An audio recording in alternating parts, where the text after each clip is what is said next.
Good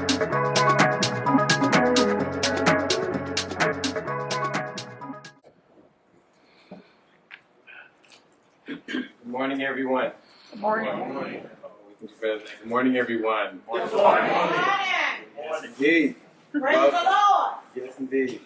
Welcome to Wayne County Community College District. This is in our Global Conversation Speaker Series. I am Dr. Brian Singleton. I'm the president of the Curtis L. Ivy Downtown Campus, and I'm honored to open today's important and timely conversation. At Wayne County Community College District, we believe that education is not just about learning. It's about listening, engaging, and growing. Well, the Global Conversation Series was created to bring our students, faculty, staff, and our community into dialogue with thought leaders who will challenge us to reflect deeply on the world around us, and most importantly, our role within it. Today, we're especially privileged to welcome a living legend of the civil rights movement, Dr. Reverend Bernard LaFayette Jr. As a key figure in the Freedom Rides, a co-founder of the Nonviolent Coordinating Committee, and a close associate of Dr. Martin Luther King Jr. Dr. Lafayette's voice is not only rooted in history, it comes to speak urgently to the present. His lifetime commitment to nonviolence, justice, and human dignity reminds us that the fight for civil rights is not over. That's right. It's ongoing.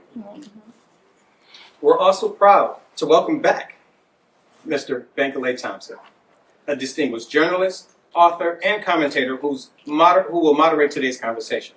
Mr. Thompson is widely respected for his bold, and I will repeat, bold analysis and commitment to truth in public discourse.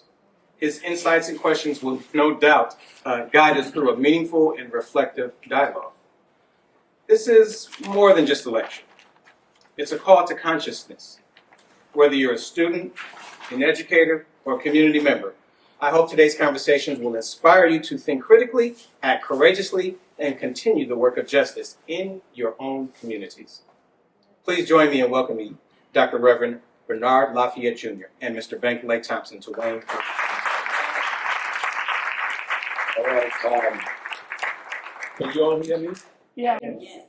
Thank you so much, Dr. Brian Singleton, to Wayne County Community College District, Dr. Curtis L. Ivy, the Chancellor and the leadership of this community college, one of the best urban institutions in our nation.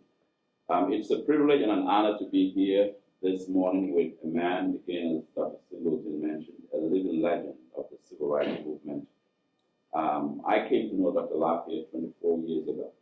I was covering an international conference in Detroit on nonviolence, and I met him and the late Arun Gandhi, Mahatma Gandhi's grandson. Both of them were speakers at the conference at Cobo Hall. 24 years ago began a very close relationship between he and I, and he has been not only a dear friend, but also a mentor over the decades. One of the few people that I call a confidant, and one of the few people that I could call him and say, Doc, I need you involved in this, and he's all in. Dr. Lafayette has been a pace setter, an architect of not only American history, but global history. He was the one Dr. Martin Luther King Jr. chose to go into Selma, to crack Selma, and he initiated the historic voting rights campaign in Selma.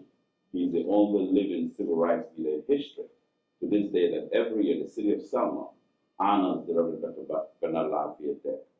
Selma, the cradle of the civil rights movement. He spent 5 hours with Dr. King in Memphis before King was assassinated, and Dr. King sent him to Washington, D.C. Dr. Lafayette had two important distinguished roles during the civil rights movement. He was the national coordinator of the 1968 Poor People's Campaign, which is the watershed moment of the civil rights movement, but he was also the national program administrator for the Southern Christian Leadership Conference, which Dr. King founded SCLC. It was Dr. Bernard Lafayette who hired Reverend Jesse Jackson to work on the Southern Christian Leadership Conference. Dr. Lafayette, if you read the obituary or the eulogy that President Barack Obama gave, he referenced Dr. Bernard Lafayette as among the founding fathers of the American civil rights movement. Of course, he was also a roommate of the late civil rights hero, Congressman John Lewis, at the Baptist Theological Seminary. I could go on and on and on. When Nelson Mandela came out of prison, one of the first civil rights leaders he met with was the Reverend Dr. LaFayette Jr. So we are honored, I'm honored that he's here this morning. And of course, just as a quick personal note, he's also my board chairman because he handpicked me to be on the national board of the Southern Christian Leadership Conference, becoming the only journalist. Normally it's ministers and so forth, but I'm not a minister, but somehow he wanted me on the national board. So Dr. Lafayette, thank you so much for coming to Detroit, and we're happy that you're here. Thank you.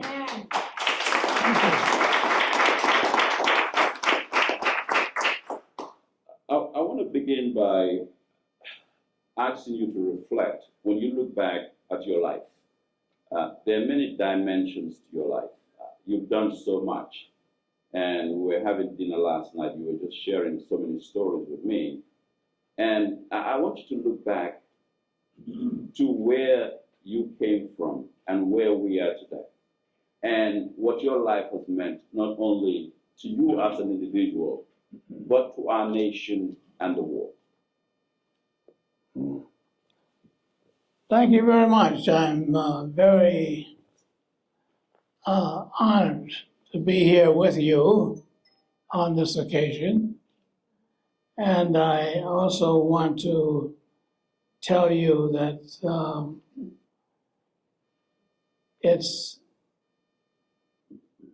a special moment for me because I can reflect on the past and what I learned from Detroit.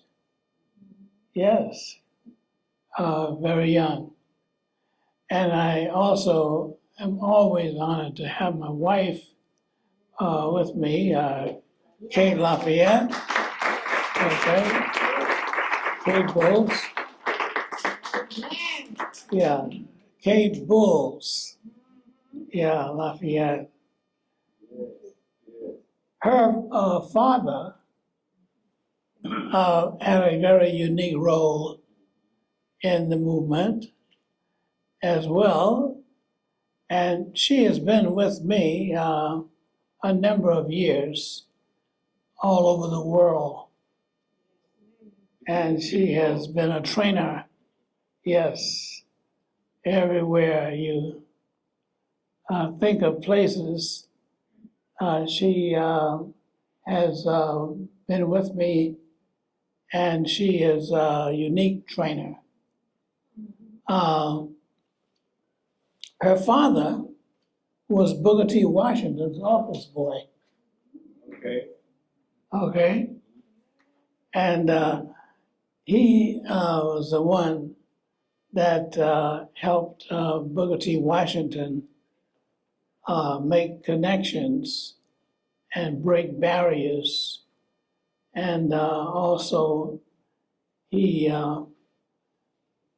believed in expanding and building. He built the first black supermarket in Tuskegee. Yeah. So he had and guess what happened? One of the things that was unique about him is that he had money to go to school. Is that something? And instead of being able to get transportation to get there, he had to walk from Killings, Alabama to Tuskegee as a student. Can you imagine that? And he ended up being Booker T. Washington's office boy. And he also had the opportunity to not only build the first supermarket, he was one who built houses and things all over Tuskegee. And if you go to Tuskegee right now, there are streets that are named after his children. Can you imagine that? Yeah, that's right. After his family members. So you can, and those are streets, but not just streets. Houses were built. So he built houses. Isn't that something? Which meant that you didn't have to live in a tent. You had a real house. And so he and I got to get together real well. And his, oh, I got to tell you about her mother.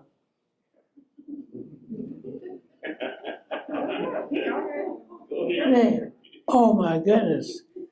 She and I used to hang out together. Yeah, my mother. You know why? Because I used to go and sit on her front porch, and she would read articles and other writings about the Bible. And I was a seminary student, American Baptist College in Nashville. Isn't that something? I tell you. I hadn't planned to, but I ended up being president of the college, in seminary. Yeah.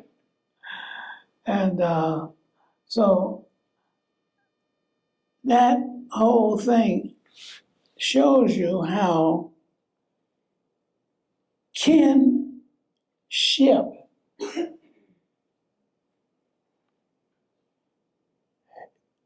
never leaves the water. I never said that either.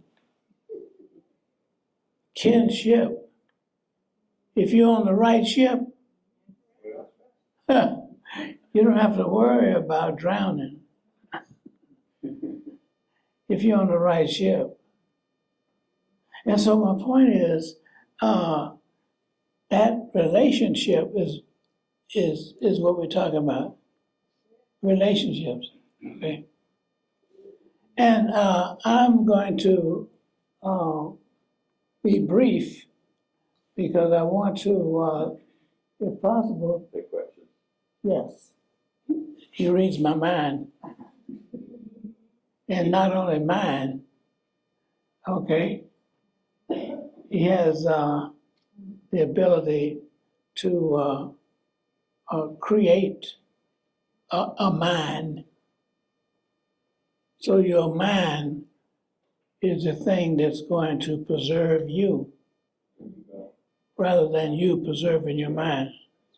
You like that? Okay. You can use it, it's all right. Because I just made it up. That's right. So, it depends on whether you have a gold mine or whether you have another kind of gold mine or another kind of mine, but you have to mine things. And the main thing you have to mine is what you say. That's right. Okay. Now, so what I want to say is that I am surprised that some people have such short lives and others have such long lives. Like Yeah. Martin Luther King, yourself. Yeah. I keep getting surprised when I think about the fact that Martin Luther King was aware that he was going to have a short life. He was so short he had two names. Martin Luther King was not the original name of his father. You know that, don't you? Yeah. Yeah, what is his father's name originally? Homework. Daddy King was not born Martin Luther King. Okay? So that's your assignment. Okay? Yeah. Martin Luther, that was a biblical name. Okay? Yeah, Martin Luther. But Martin Luther King, he was a Martin Luther and then a king. Isn't that something? Yeah. So my point is, there's a lot for us to discover. And don't ever think that you are through discovering. Okay? And what I experienced with Martin Luther King was the fact that we had a lot in common. Oh, by the way, when I say that,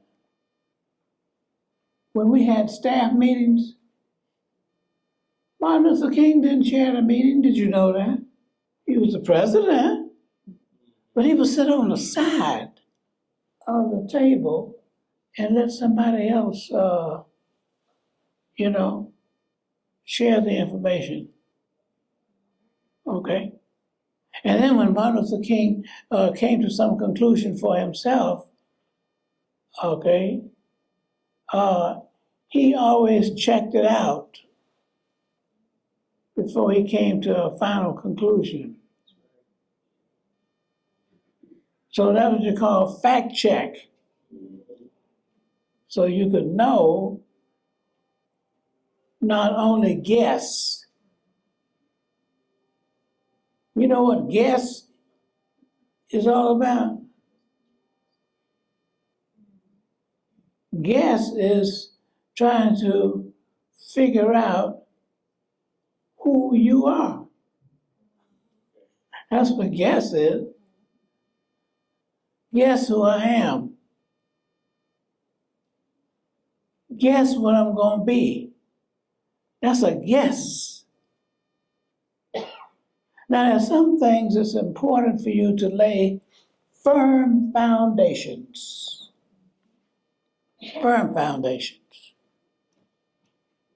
Like the house Kate's father built, still standing.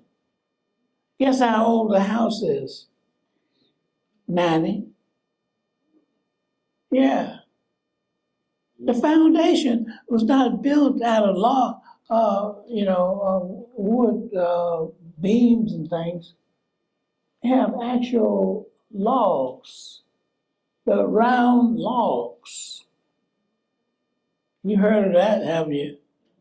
Yeah, they last a long time. Okay? Older people. Now, what I want to say briefly today, and before we get into some questions and that sort of thing, is that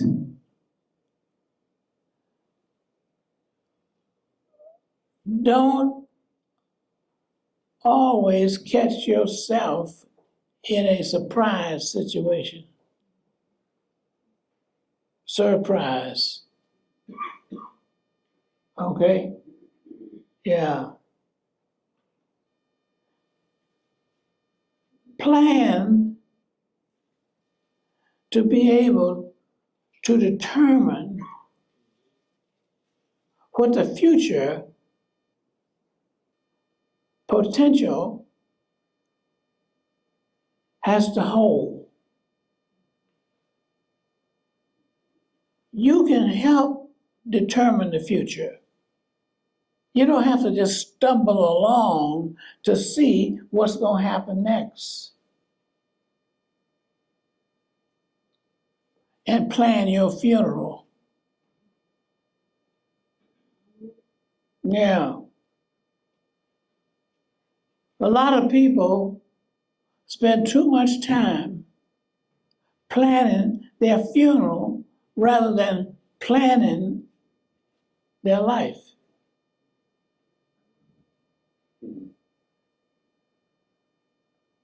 Yeah.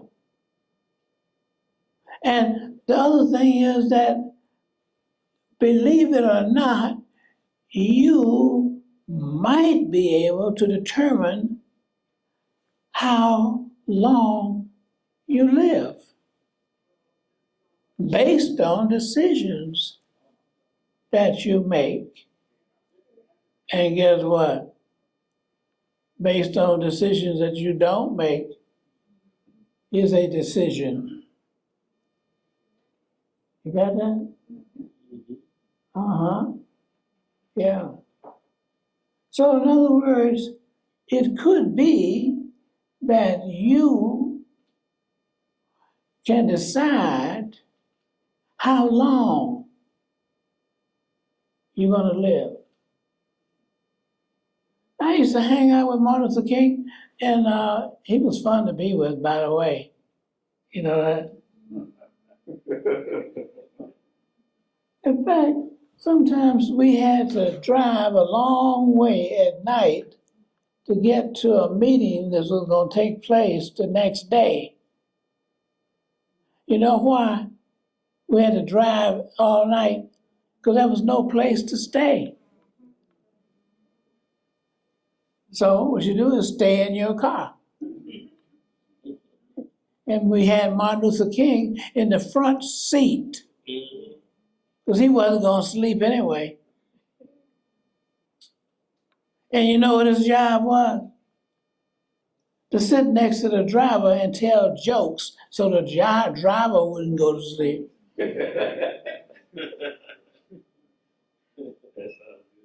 Yeah, well, that's what he used to do. Yeah, sit in the front seat. Not because he was president, but he was supposed to tell jokes to the driver. And I might as well tell you this too. Martin Luther King was a pool shark. He used to practice when he was in seminary. Yeah. While everybody else was asleep, Martin Luther King used to be, okay? He enjoyed it. And he was good at it. Yeah, he was what you call a pool shark. Yeah, pool shark. And so he accepted people, all people on different levels. He didn't mind, okay, being an ordinary person. But the more and more I think about it, he lived such a short time. He had to hurry up and get the Nobel Peace Prize. Yeah. Because he had to, a lot of work to do before he would leave. And you know what? He knew that he was not going to live long. Yeah. He knew that. He made appointments of people all the time, so when he left, people would be in place to fulfill his dream. Because he had a dream. Yeah. Okay. He wasn't going to have a long life here on earth, but he was going to leave a long life. Yeah, in fact, he's still living now. Yeah, we here talk about him, and he's gone long time ago. And then, of course, I'm surprised that I'm still here. Yes, still here. And I've gone through many different experiences, and I'm still here. I don't know what else I'm going to go through, but I have faced death. Yes, many times. I know what death looks like, by the way, y'all. Yes. And then, of course, you know what happened is I had a brother.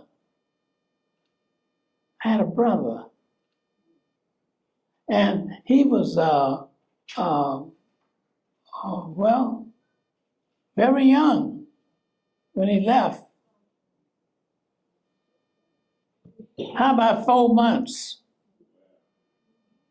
And I used to rock him on the front porch in his little bassinet. And then I would sing to him. I would sing church hymns. Yeah. And I used to enjoy it so much I didn't know the difference between hymn and hymns.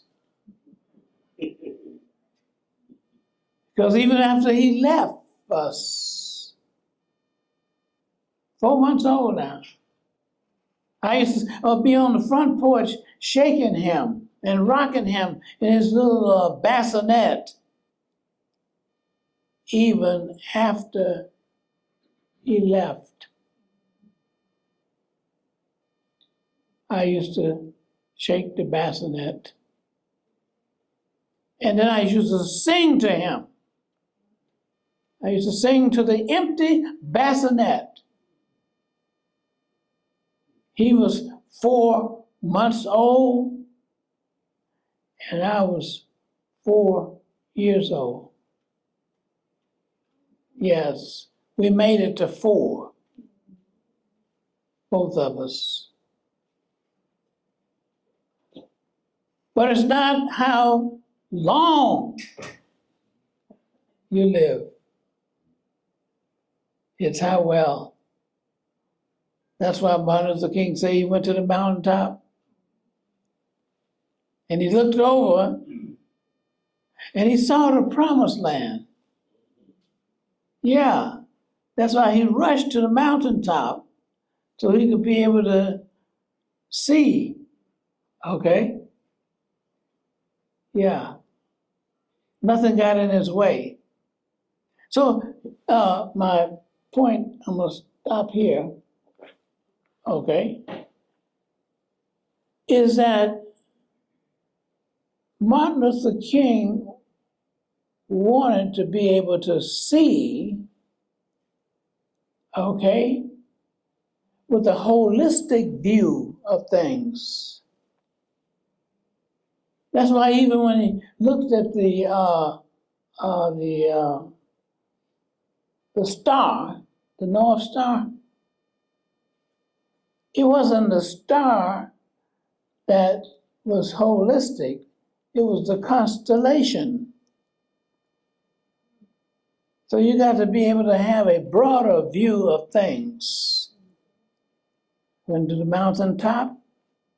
You had to go to the mountaintop in order to be able to see the valley. You can't see no mountaintop from the valley. I'm talking about the top. So you got to be able to rise above your eyesight in order to have insight.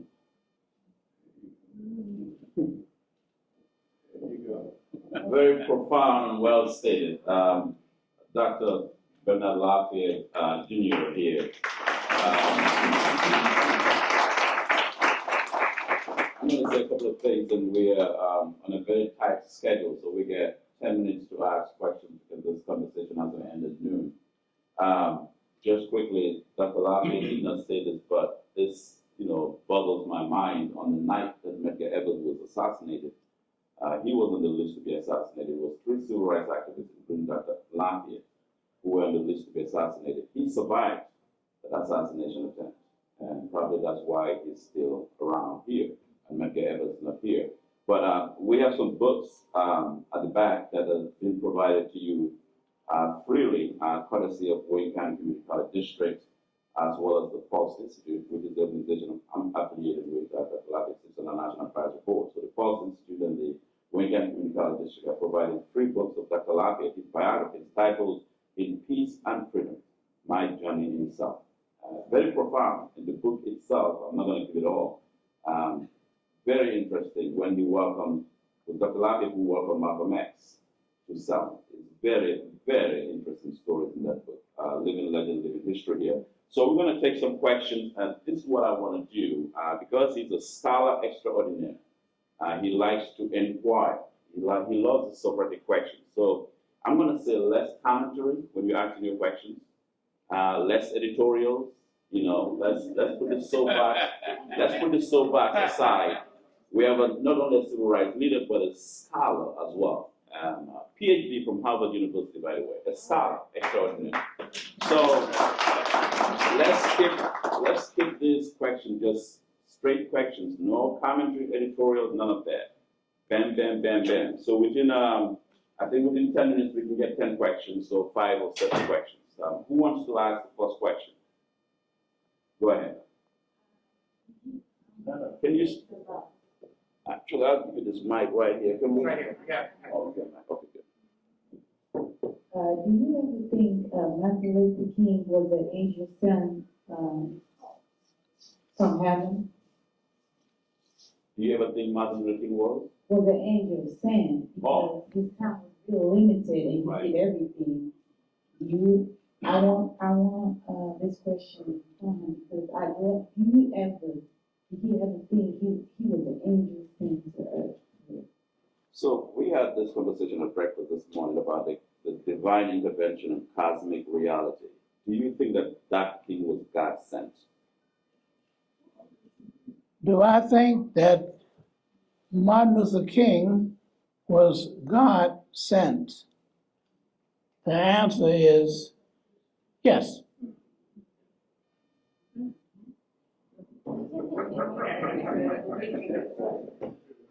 All right, go ahead. Next question, please. Hi, thank you for being here. I'm Dr. Anderson. I work next door at the District Student Services Office.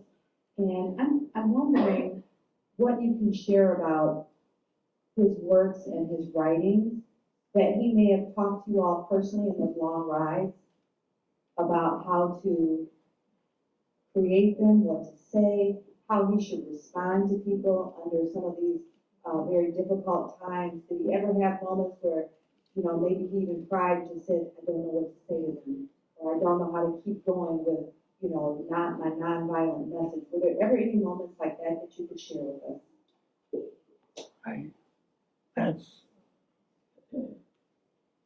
whether there were moments when I felt that way. No, when Dr. King felt like he felt distraught and he didn't feel like he could do this work anymore. Oh, I see. Yeah, his writings and there are things that, some personal insights that he shared with you about the struggle. Yes. When we had staff meetings among the SCLC staff, you know, and the board, Martin Luther King did not chair the meeting. He sat on the side, with his legs crossed, and his pencil and paper, and he was doing a note taking. And he wanted to hear what Hosea Williams had to say. And he wanted to hear what Andrew Young and Abernathy, okay, and other people. Oh, and by the way, I'm gonna tell you a secret. There was a staff person we had on our staff, not the executive level, you know, but seven. And no sooner than the meeting was over, that person would jump up and run out of the meeting. So that's how a lot of the information was shared. Yeah. And guess what? We knew who he was. Yeah. Sometimes he'd leave too early and he wouldn't get a lot of the We hope nobody is leaving too early here. Go Yeah. So, I identified with Martin Luther King without, even before I got on the staff, that kind of thing, et cetera. Because I was doing the same thing when I was in Nashville, the Nashville movement. With James Bevel, John Lewis, okay, Diane Nash, and Angela Butler, okay. I would just listen to what everybody said, and sometimes they would get into arguments. You ever been into your staff meeting and had an argument? Yeah. So what happened is that Martin Luther King respected the different people. Okay, they were very intelligent and very sharp and stuff like that. They were, A students and all that. So they had their opinions and they had their, analysis of things, etc. And so in Nashville, I didn't know Martin Luther King at that time when he first got started. But my role in the staff meeting and in the board meeting, the whatever other meeting we had, was to listen to what everybody had to say. And sometimes they would go at it, okay?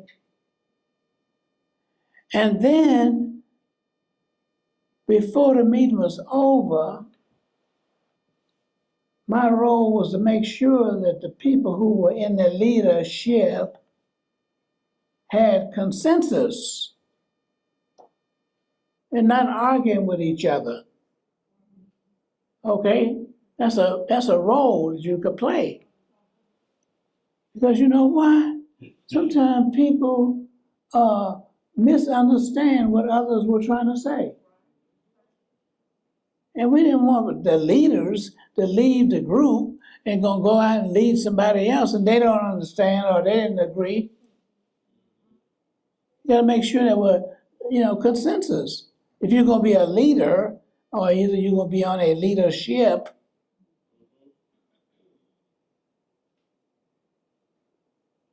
so my role was to make sure that people understood clearly. And when I started saying, you said this, is that what you meant? No, I was trying to say this, that, the other, that. So that's what happened. The meeting would last a long time. Because folks were trying to get consensus. Okay? And so that's the role that people played, and I played that role with SCLC, with Martin Luther King. And we didn't leave the meeting. Martin Luther King did not leave the meeting, okay, until there was consensus. All right? And people usually would say, oh, no, that's not what I was trying to say. Oh, well, what were you trying to say? No, I was trying to say this. I was trying to say that. And would stay in the meeting until people had a clear understanding and agreement before we left. Now, the interesting thing is that at Fisk University, the girl dormitory was one place, Jubilee Hall, and the boys' dormitory at Fisk was at another place, and they had security guards around the the girls' dormitory, Jubilee Hall. I'm talking about, when I say security, I mean they had guns. Not just guns. Guess what? The head of the group was Mr. Will Shoot.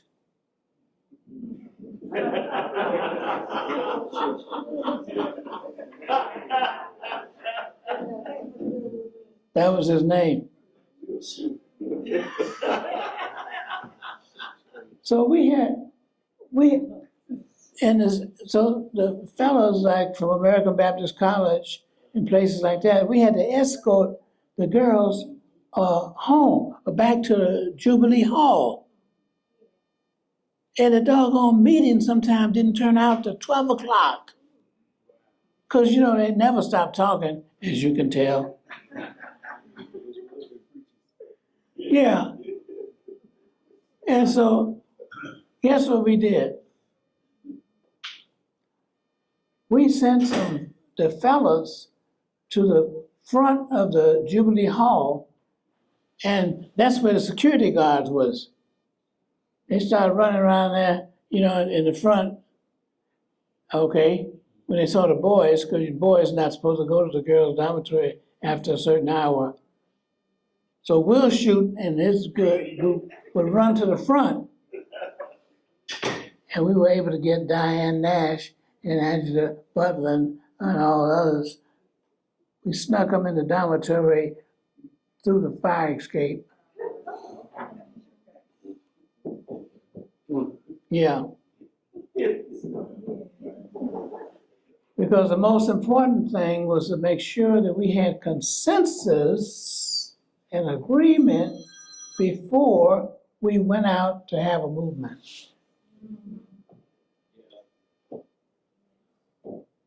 So you have to look out for every obstacle, including looking out for the girls.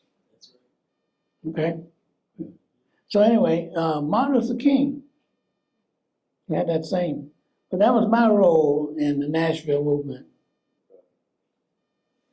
So let's take 3 more questions, 3 quick questions, and then we'll bring this historic conversation to an end. Go ahead, sir. Here's a question. Michael Luther King was Martin's father's original name. Mike. Also, Will you repeat that? Because some people didn't have it. Michael was Martin's father's first name before Martin. He had it changed to Martin, which was, of course, the whole biblical aspect of the name. But here's the question. In today's political climate, could you share how important it is for the passing of the 14th Amendment, the civil rights legislation, and can you talk about being a young freedom fighter, can you talk about how important Martin and Malcolm's relationship may have grown towards the ending of both of their lives? But first, my question is, can you talk about how important for all of us, not just blacks, but all of us, is the civil rights movement and the passing of the 14th Amendment? Okay, so we're going to do this. That's the big question, 2 big questions. So, and then it's almost like a PhD thesis in answering that. Right. And we have limited time here.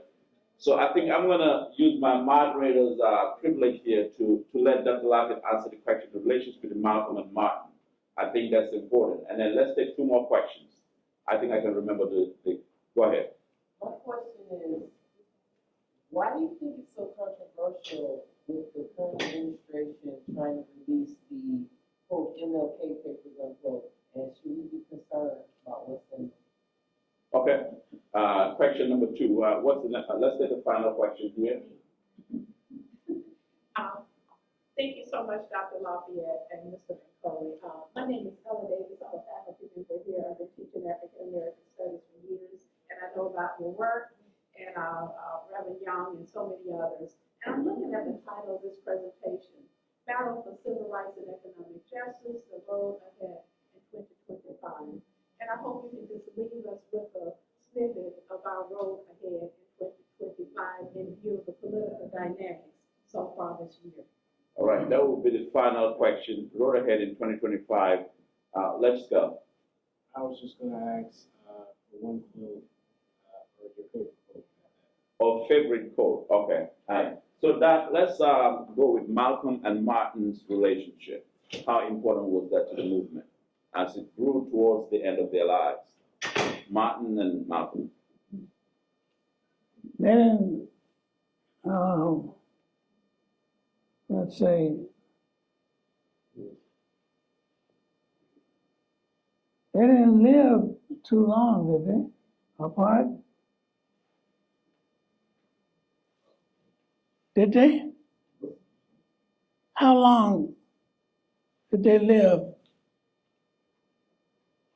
apart? Probably a year, maybe approximately 3 years. What? 3 years.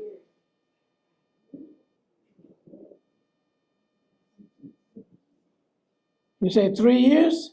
Yeah. Oh.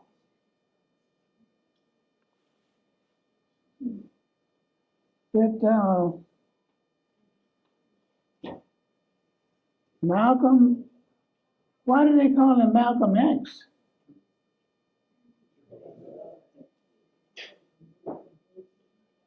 He was part of the Nation of Islam.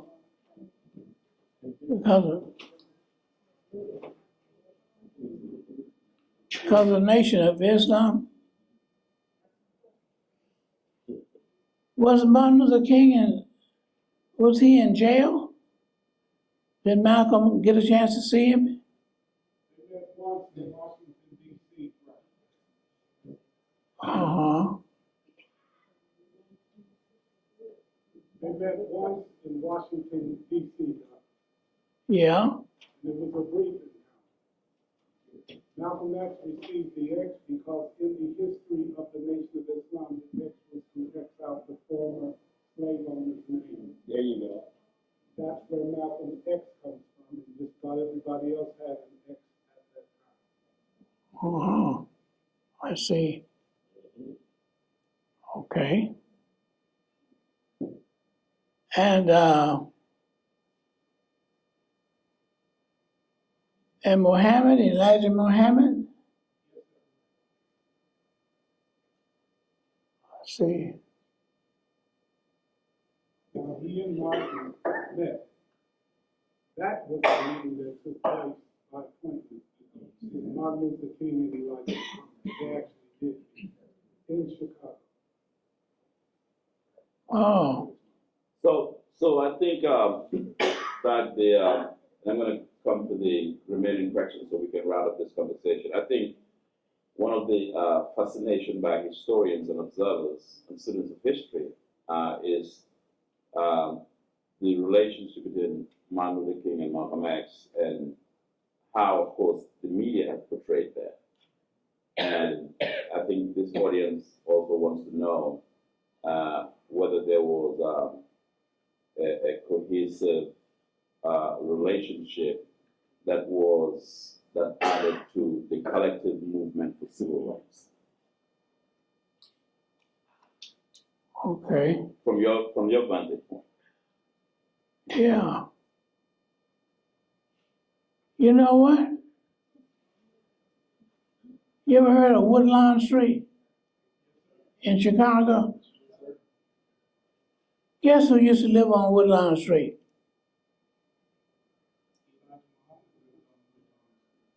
Elijah Muhammad?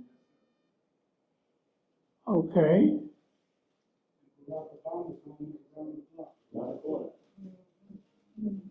Wow. And guess who else lived on Woodlawn? I did.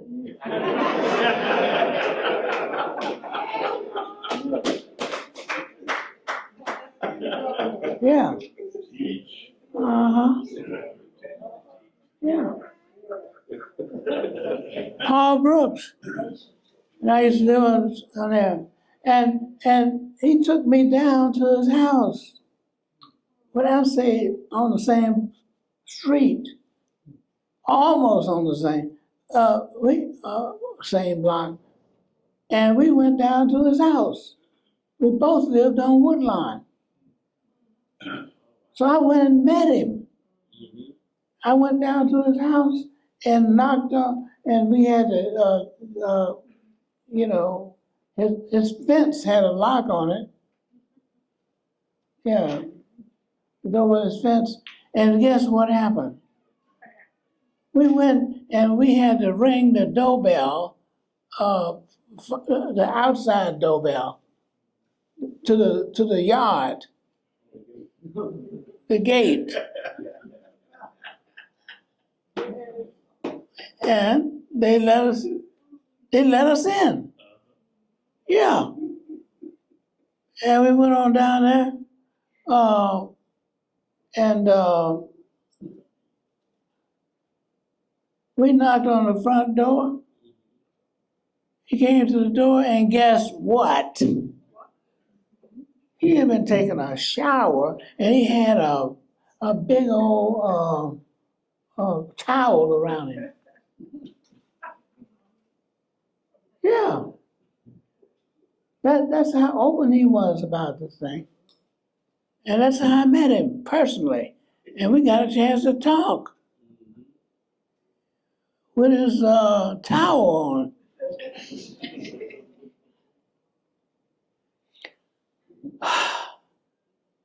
And the last time I saw him, it was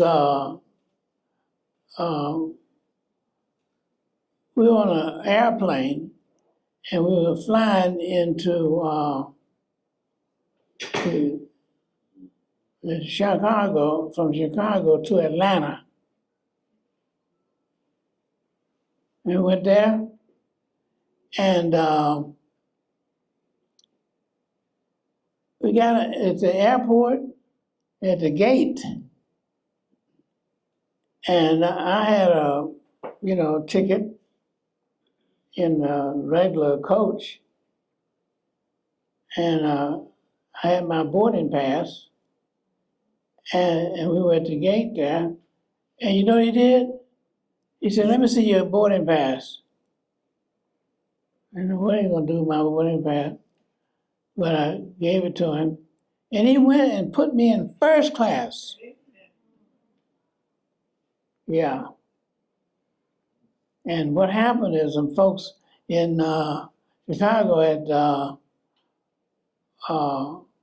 had invited him to come and speak. And that's Chicago? No, it was Atlanta. Yeah, they had actually invited him, one of the colleges, to speak in Atlanta.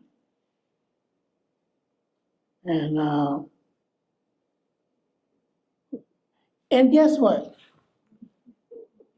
I remember that. They remember when they had those telephones that were in little suitcases? Yeah. So I didn't get a chance to talk to him because he had this telephone and he was talking to his new wife. All right. This is a deeply personal, reflective conversation here. And so I'm gonna because we don't have enough time, and we're almost out of time, and Dr. LaFayette is running a pretty tight schedule. We're gonna have you end with the question that the faculty member here asked. In 2025, where do we go from here? What's your advice? Oh, now I know what I have for that. Okay, so in other words, you as a person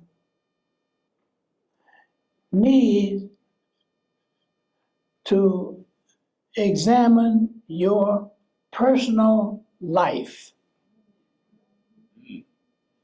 And one of the things that you observe is that you have problems in your family. Because you can't tell folks how to live. All you can do is decide how you're gonna live. and you don't have control over what the other family members are gonna do, how they gonna act, what they gonna say. But you have to, number one, decide what kind of life you're gonna live. And you've got to decide what example you're gonna be. Because you can't determine, okay, what somebody else gonna do in life. All you got to do is decide how you gonna live, and the way you live should be an example of how you want others. Now,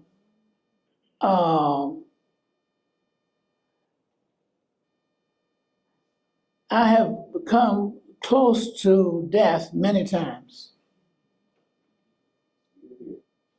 Yeah, still here. And we have to decide what we're going to do,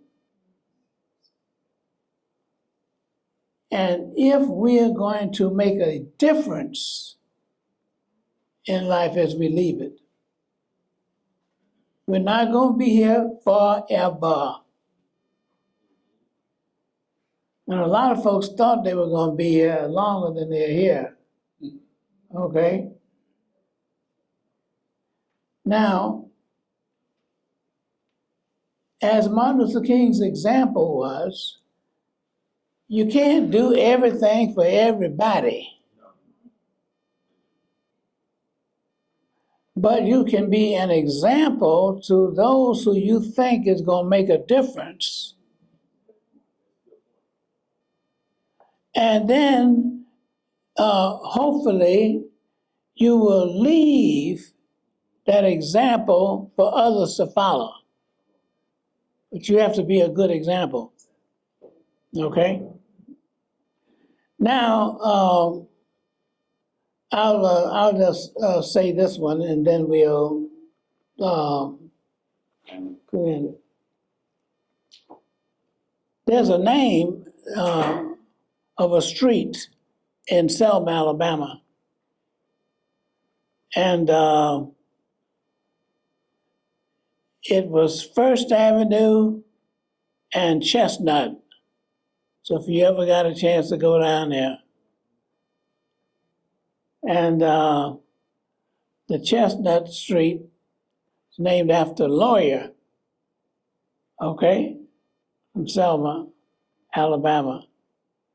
And then the other part of that street, Chestnut, is named Bernard LaFayette Jr.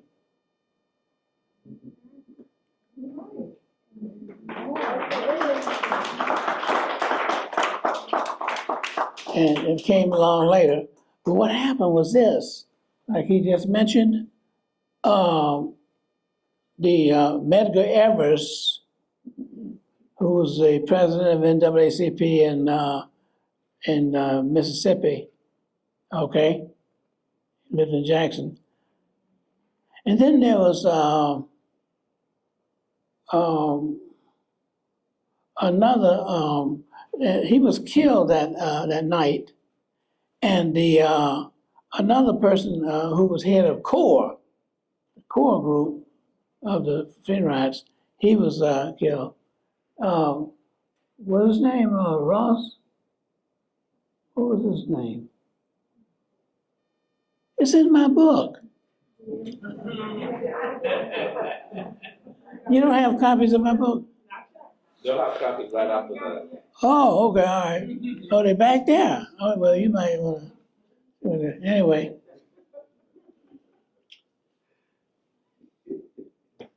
There was a conspiracy. I came home one night in front of my house, and there was a car parked across the street. It was at night, 11 o'clock at night. And you know what happened? Where I lived was where the the black folks lived, and further down was a part of the white community. So I was used to seeing, white people come by, etc. And across the street from my house, okay, my two-story apartment building that had a porch on, there was a car parked across the street, 11 o'clock at night. And guess what? There were two white men. One was under the hood of that car, and the other was under the steering wheel. Okay? And so I didn't, wasn't bothered by it because, like I say, the white neighborhood was just another block or two down.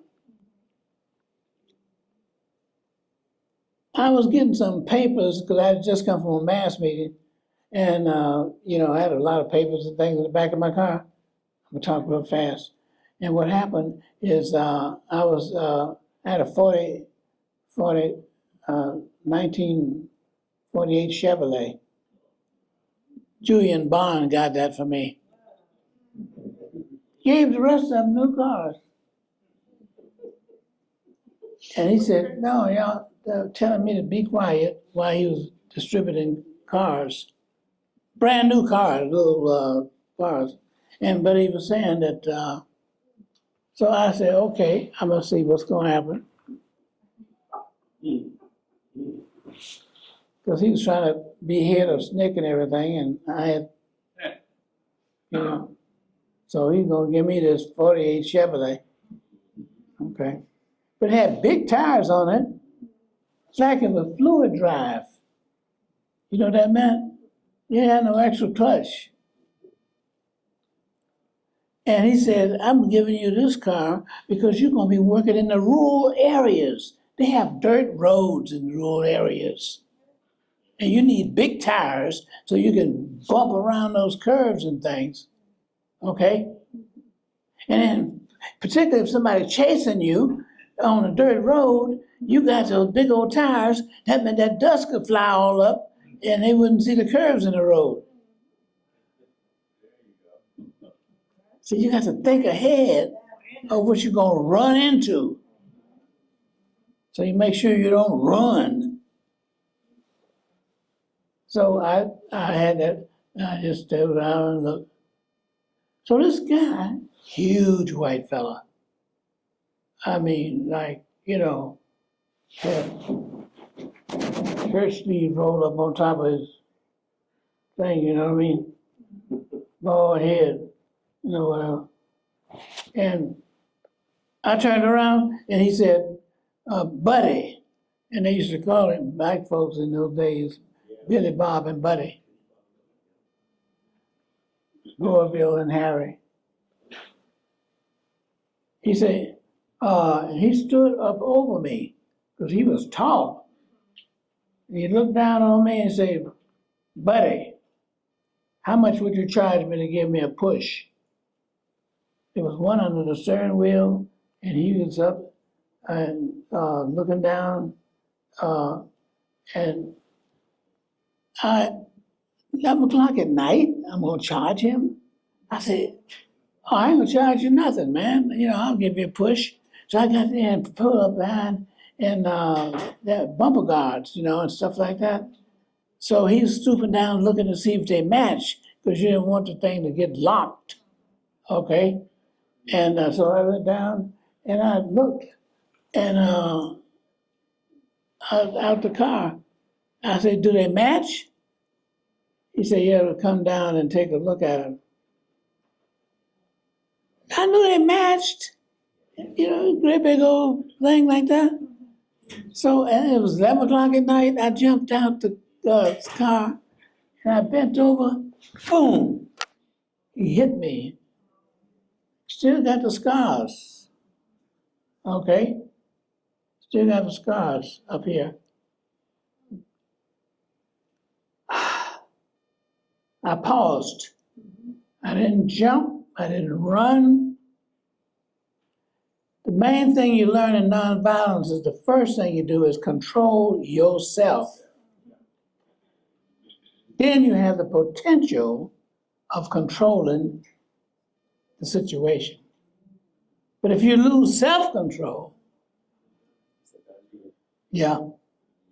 So I paused, and the reason I did that was because I had to take control of the attack, not the person who's, okay? I had to take control of the attack. So I got up slowly, okay? And then he hauled off and hit me again. I still got the scars up here. Yeah. And he paused again. And I took my time and I started getting up again. And then he jumped up in the air and came down in the middle of my head. Now, obviously, he hadn't done any research because, you know, my parents would have told him that hitting me at the top of my head wasn't going to help. Well, you know, a lot of folks got soft heads, you know what I mean, up there, you know. So he hauled off and hit me in the middle of my head, and I took my time getting up, because he'd thrown, this huge guy now, remember, he'd thrown a big hit. And you know what I found out? That guy had a gun. That's what he was hitting me with. I still got the scars up here. So the first thing, the lesson in terms of nonviolence, stay in control of yourself. And then you can turn things around. Right. Okay? So he started backing off because he was going to shoot me with the gun.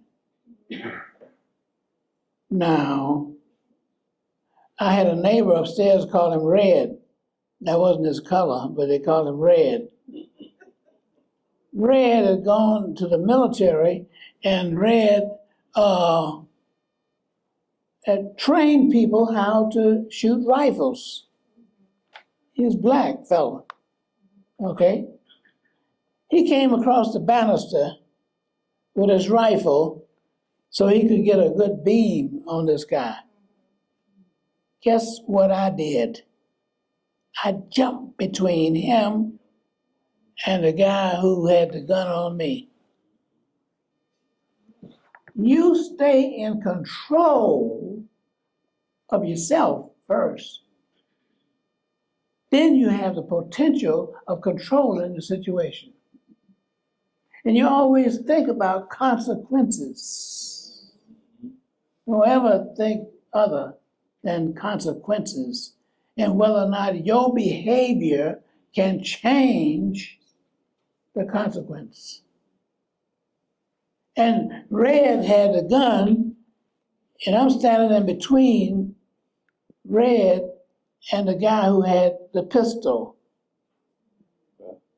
And we blocked him, okay? Because, see, I had to think holistically. That's another thing in terms of nonviolence. Don't just think about one angle, okay? Now, some people will say, well, I'll jump out the way because that'll save my life, because Red then could shoot him. No, you don't want Red to shoot him, because what do you think will happen to Red? Okay? Yeah. So you have to think holistically. Save Red and save the guy who was going to shoot me with the gun. If you save him, you save everybody. Okay? So the guy jumps, and I said, no, Red. And I blocked Red. And Red was trying to get around me, so he could get a beam on this guy. No. Save the person who is trying to kill you, and you have the potential of saving all the lives. All right. Let's give a round of applause to Dr.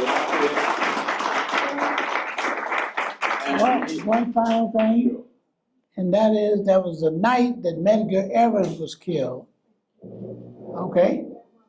And the same night that the head of the Corps was killed in Louisiana, who they attempted to kill in Louisiana, and he didn't show up at his house.